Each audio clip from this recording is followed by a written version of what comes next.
Hello everyone, আমার channel Shanta cooking স্টুডিওতে আমি ফারজানা শান্তা আপনাদের সবাইকে ওয়েলকাম জানাচ্ছি।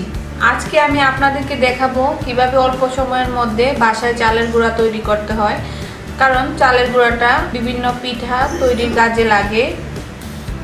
তো আমরা অনেক সময় দেখা গেছে বাজার থেকে চালের গুঁড়ার প্যাকেট কিনে নিয়ে আসি। এই চালের গুঁড়াটা আসলে তেমন মানসম্মত না, আর ওই চালের গুঁড়াটা দিয়ে সব ধরনের পিঠাও হয় না। কিন্তু আমরা যদি বাসায় চালের গুঁড়া তৈরি করতে পারি, এই চালের গুঁড়া দিয়ে সকল প্রকার পিঠাই হবে। তাহলে চলুন আমরা দেখে নিই কিভাবে বাসায় চালের গুঁড়া তৈরি করতে হয়। চালগুলোকে আমি 3-4 ঘন্টা আগে পানিতে ভিজিয়ে রেখেছিলাম, আর আমি আতপ চাল নিয়েছি। এবার চালগুলোকে আমি ব্লেন্ডারে ব্লেন্ড করব। এর জন্য আমি ব্লেন্ডারের জগে পরিমাণ মতো চাল দিয়ে দিচ্ছি, আর চালটাকে অবশ্যই ভালো করে পানি ঝরিয়ে নিতে হবে, ছাঁকনি দিয়ে ছেঁকে নিতে হবে, যাতে চালের মধ্যে কোনো পানি না থাকে সেদিকে অবশ্যই খেয়াল রাখতে হবে।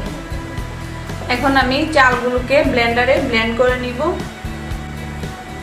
চালগুলো আমি ব্লেন্ডারে ব্লেন্ড করে নিয়েছি। এখন আমি একটি চালনিতে ঢেলে নিচ্ছি।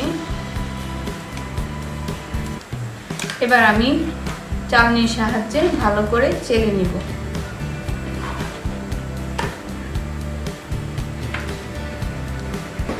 দেখুন কত সহজে তৈরি হয়ে গেছে চালের গুঁড়া, খুবই অল্প সময়ে। এরকম আরো ভালো ভালো রেসিপি এবং টিপস পেতে আমার চ্যানেলটি অবশ্যই সাবস্ক্রাইব করবেন। আর দেখা হবে নেক্সট ভিডিওতে। সবাই ভালো থাকবেন, সুস্থ থাকবেন। সবাইকে ধন্যবাদ। আল্লাহ হাফেজ।